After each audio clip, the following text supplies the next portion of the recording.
Hello प्यारे बच्चों, good evening. कैसे हैं आप लोग? उम्मीद करते हैं आप लोग अच्छे होंगे, स्वस्थ होंगे और मस्त होंगे और अपनी पढ़ाई जम के कर रहे होंगे। प्यारे बच्चों, आज हम लोग पढ़ने वाले हैं क्लास 12 पॉलिटिकल साइंस के चैप्टर नंबर 2, जो कि चैप्टर का नाम है दो ध्रुवीयता का अंत। प्यारे बच्चों, इस चैप्टर में हम जानेंगे कि सोवियत संघ का विघटन कैसे हुआ, उसके क्या कारण थे और इसके पूरी दुनिया की राजनीति पर क्या प्रभाव पड़ा। तो चलिए प्यारे बच्चों, इस चैप्टर को शुरू करने से पहले हम चैप्टर का थोड़ा इंट्रो देख लेते हैं, उसके बाद इस चैप्टर को शुरू करेंगे। तो इंट्रो क्या बोल रहा है कि दो ध्रुवीयता, क्या बोल रहा है? दो ध्रुवीयता। दो ध्रुवीयता का अर्थ ऐसा अंतर्राष्ट्रीय व्यवस्था या दो बड़ी महाशक्ति या दो बड़े राज्य या दो बड़े गुट से हैं जिनके पास शक्ति बराबर है। क्या है? जिनके पास शक्ति बराबर है, तो उसे दो ध्रुवीयता कहते हैं। क्या कहते हैं? दो ध्रुवीयता कहते हैं। आगे देखते क्या बोल रहा है। 1945 में द्वितीय विश्व युद्ध की समाप्ति के बाद दुनिया दो गुट में बंट गई। क्या हुआ? 1945 में द्वितीय विश्व युद्ध की समाप्ति के बाद दुनिया दो गुट में बंट गई।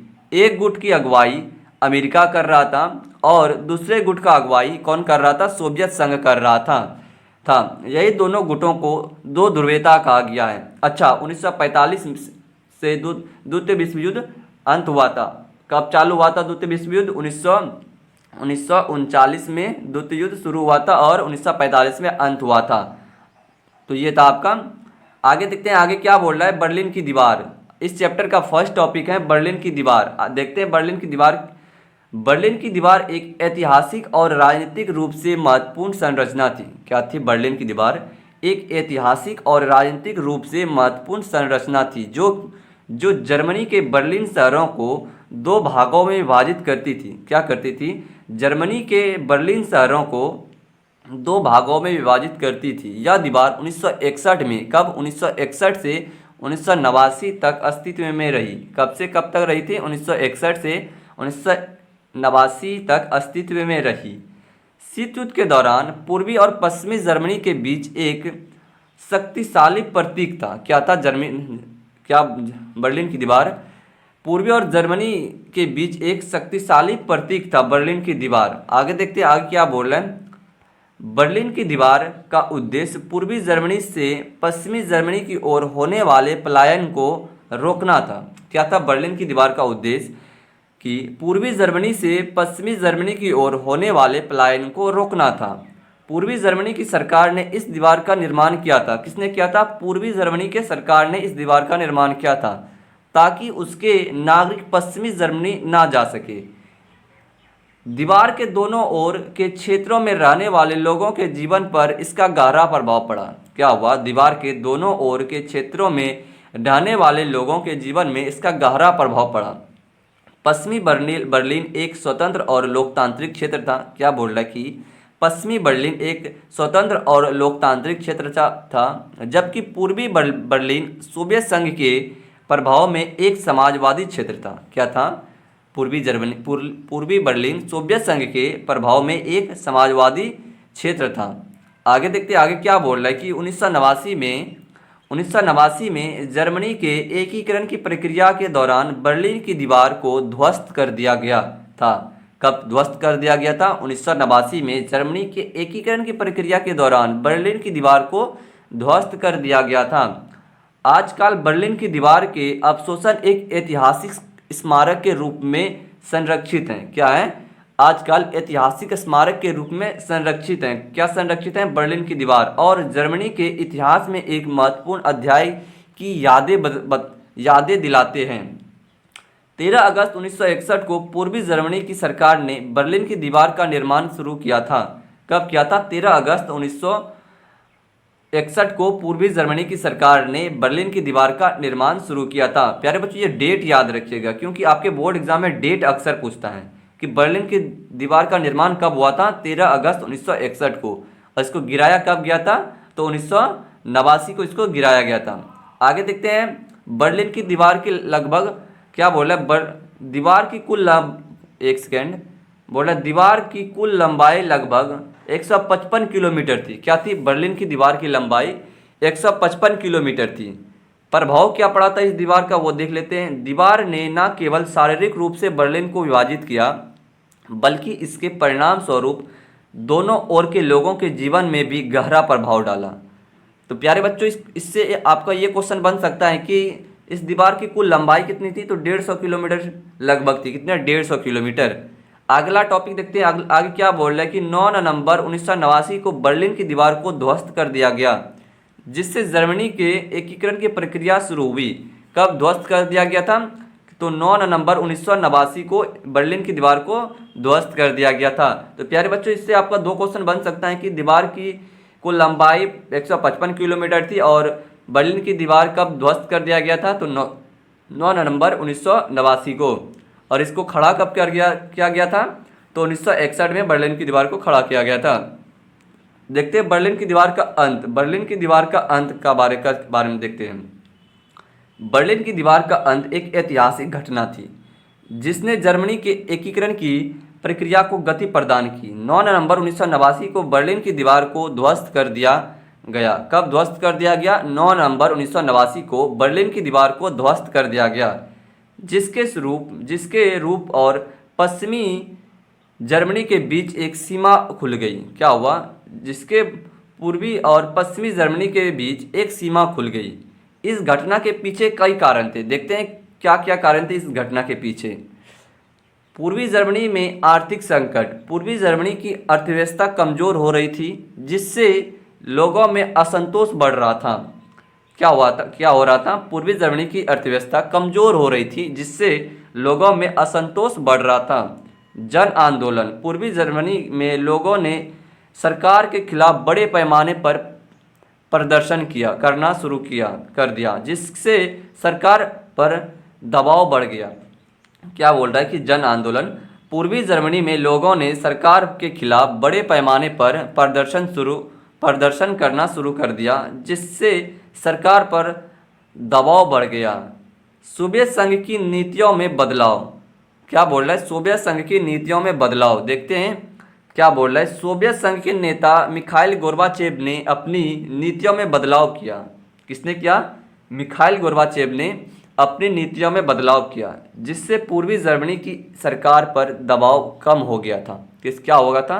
जिससे पूर्वी जर्मनी की सरकार पर दबाव कम हो गया था। बर्लिन की दीवार के अंत के परिणाम क्या हुए, अब ये देखते हैं। परिणाम अब देख लेते हैं क्या क्या परिणाम हुआ था। जर्मनी की एकीकरण। पूर्वी और पश्चिमी जर्मनी की एकीकरण हुआ, जिससे जर्मनी एक बार फिर एक देश बनकर उभरा। क्या हुआ? जर्मनी का एकीकरण, पूर्वी और पश्चिमी जर्मनी का एकीकरण हुआ, जिससे जर्मनी एक बार फिर एक देश बनकर उभरा। लोकतंत्र की जीत। बर्लिन की दीवार के अंत ने लोकतंत्र की जीत को दर्शाया और लोगों की स्वतंत्रता की इच्छा को प्रदर्शित किया। इतिहास में एक नए अध्याय। बर्लिन की दीवार के अंत ने जर्मनी के इतिहास में एक नए अध्याय की शुरुआत की, जिससे देश ने अपने एकता और अखंडता को मजबूत किया था। तो प्यारे बच्चों, ये है बर्लिन की दीवार का अंत का टॉपिक। इससे हम कवर कर दिए हैं। अगला टॉपिक देखते हैं। अगला टॉपिक बोल रहा है मिखाइल गोर्बाचेव। मिखाइल गोर्बाचेव के बारे में आइए देखते हैं क्या बोल रहा है। मिखाइल गोर्बाचेव एक सोवियत राजनेता थे। कौन थे? मिखाइल गोर्बाचेव एक सोवियत राजनेता थे, जिन्होंने 1985 से 1991 तक सोवियत संघ के महासचिव के रूप में कार्य किया। प्यारे बच्चों, ये आपका नोट करिएगा कि 1985 से लेकर 1991 तक सोवियत संघ का महासचिव के रूप में कार्य किया। कौन? मिखाइल गोर्बाचेव ने किया था। वह सोवियत संघ के अंतिम नेता थे। कौन थे? अंतिम नेता थे सोवियत संघ के। और उनके सुधारों ने सोवियत संघ के पतन में महत्वपूर्ण भूमिका निभाई। क्या निभाई? सोवियत संघ में महत्वपूर्ण भूमिका निभाई। गोर्बाचेव के प्रमुख योगदान देखते हैं क्या क्या आखिर मिखाइल गोर्बाचेव ने योगदान दिया था। आइए वो देखते हैं। पेरेस्ट्राइका नामक इसने योजना लाई थी। गोर्बाचेव ने सोवियत संघ में अर्थव्यवस्था में सुधारने के लिए पेरेस्ट्राइका नामक एक कार्यक्रम शुरू किया, जिसका उद्देश्य अर्थव्यवस्था को अधिक कुशल और पारदर्शी बनाना था। क्या था जिसका उद्देश्य? अधिक कुशल और पारदर्शी बनाना था। ग्लासनोस्त। गोर्बाचेव ने ग्लासनोस्त नामक एक नीति शुरू की, जिसका उद्देश्य सोवियत समाज में अधिक खुलापा और पारदर्शित लाना था। क्या था? सोवियत संघ में खुलापा और पारदर्शित लाना था। राजनीतिक सुधार देखते हैं। राजनीतिक सुधार में क्या क्या किया था। गोर्बाचेव ने सोवियत संघ में राजनीतिक सुधार की शुरुआत की, जिसमें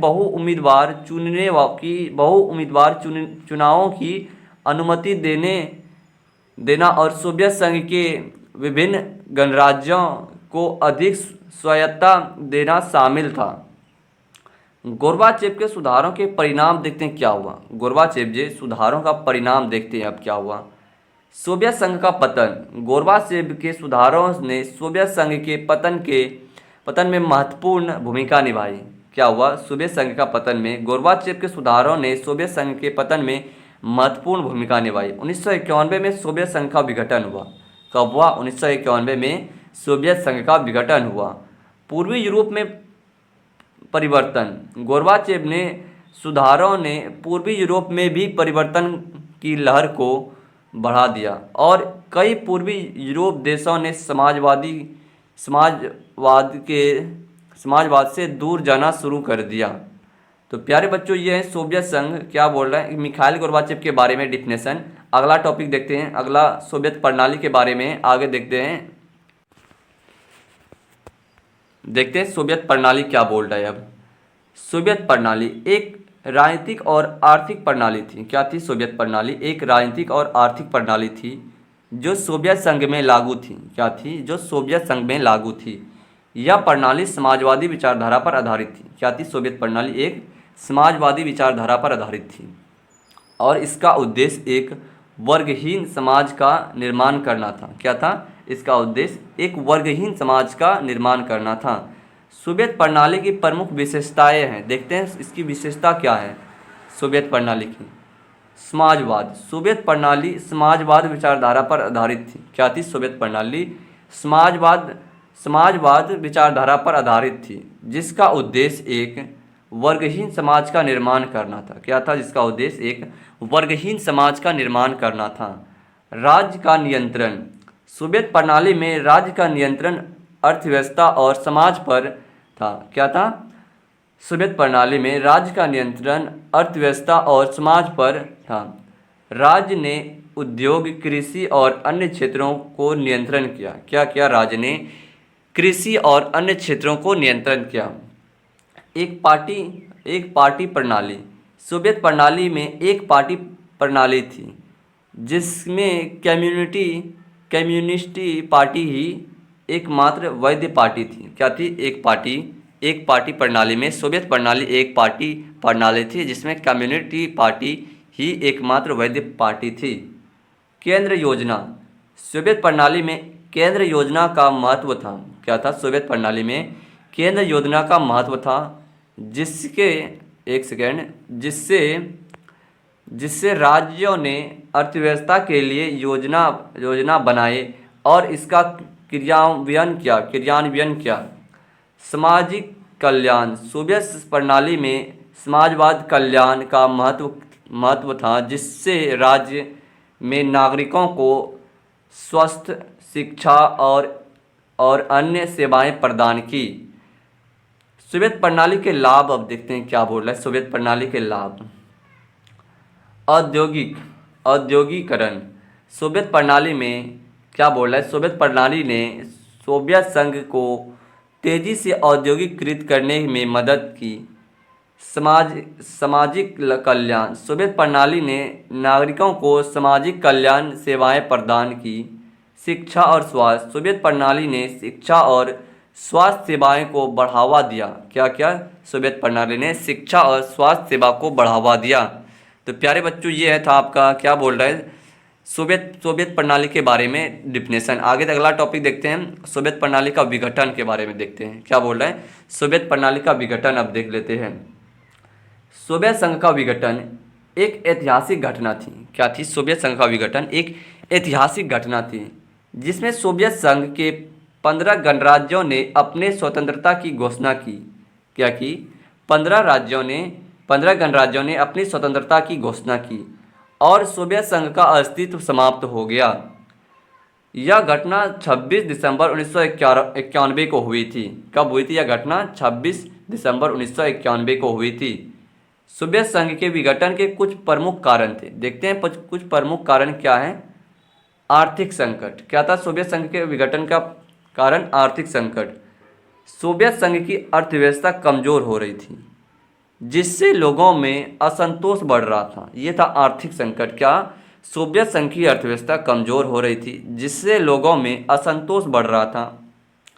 राजनीतिक स्थिति। सोवियत संघ में राजनीतिक अस्थिरता बढ़ रही थी। क्या बढ़ रही थी?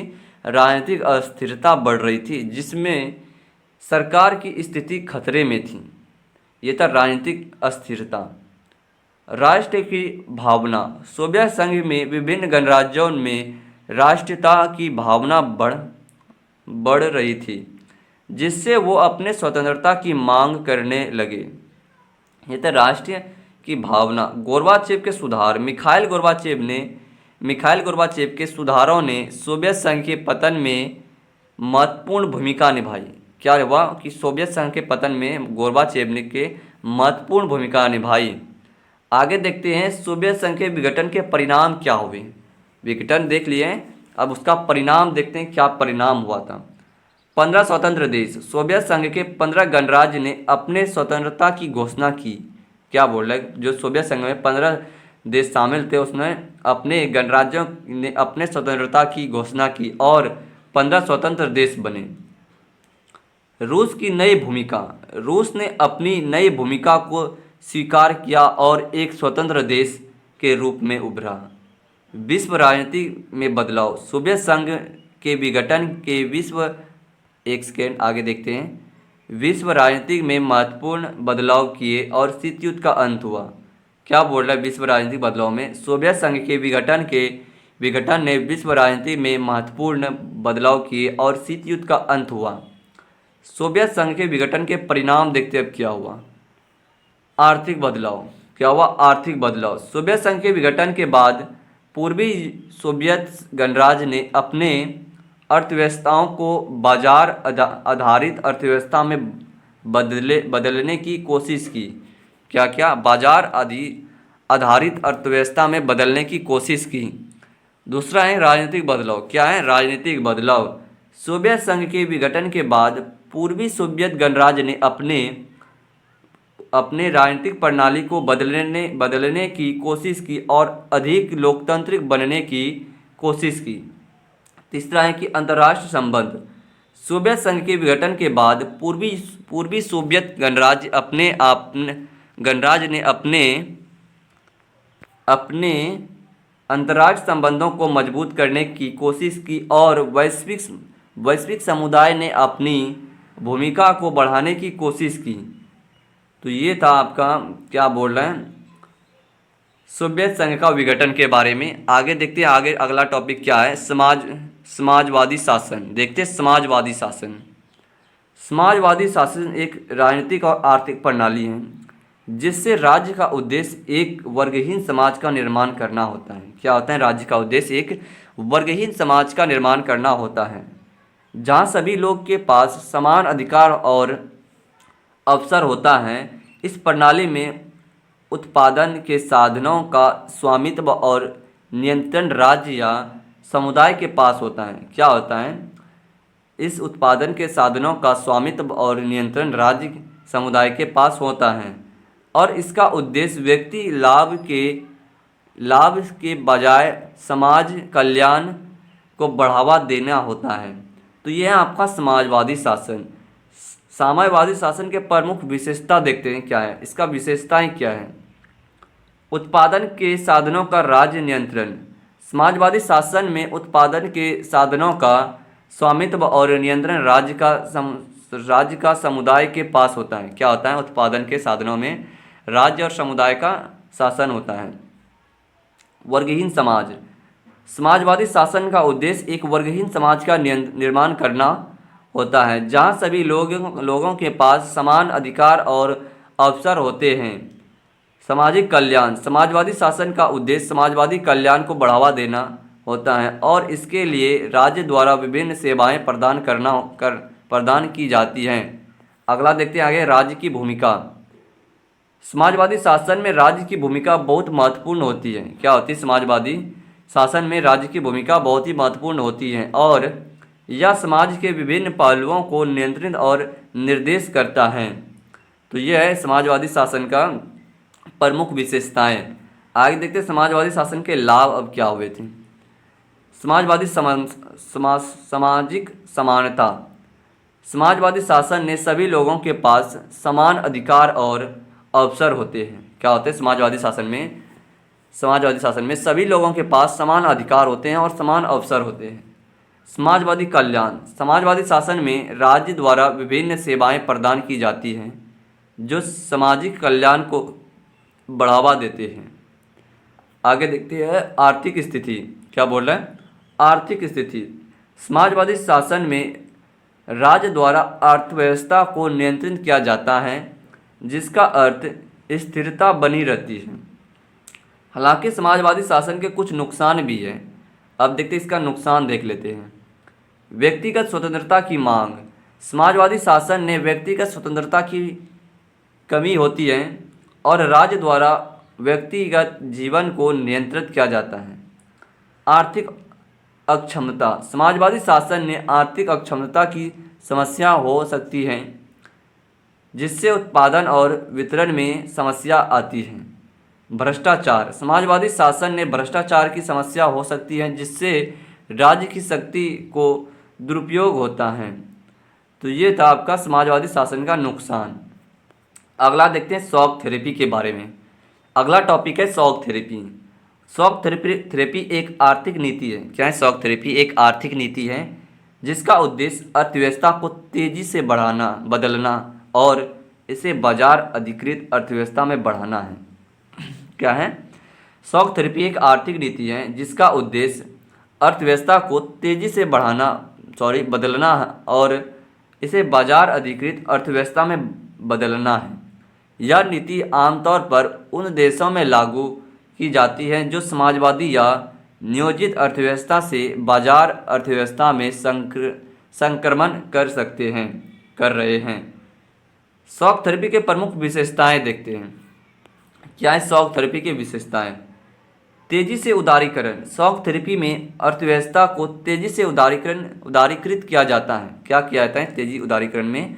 शॉक थेरेपी में अर्थव्यवस्था को तेजी से उदारीकृत किया जाता है जिससे व्यापार और निवेश में नियमों को आसान बनाया जाता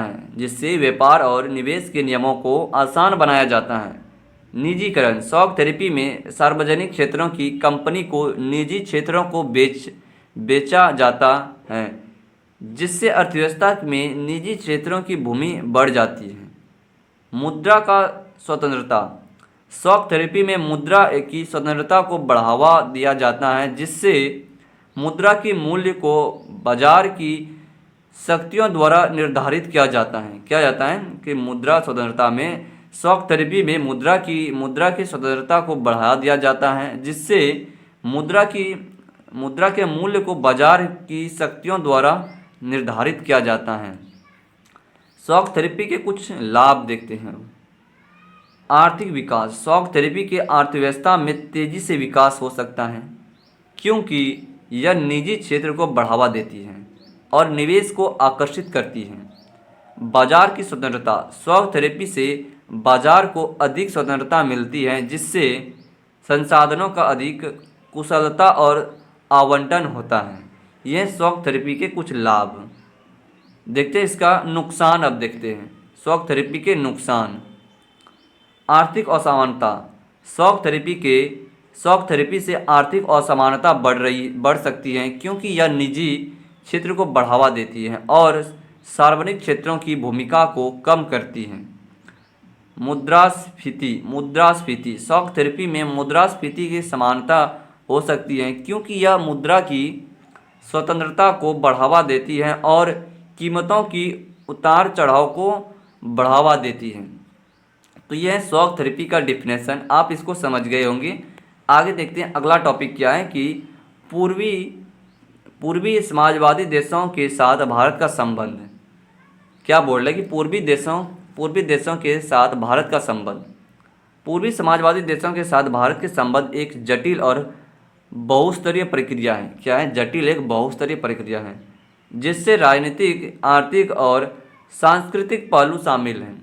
पूर्वी समाजवादी देशों में सोवियत संघ, पूर्वी यूरोप के देश और अन्य समाजवादी देश शामिल थे। कौन कौन से?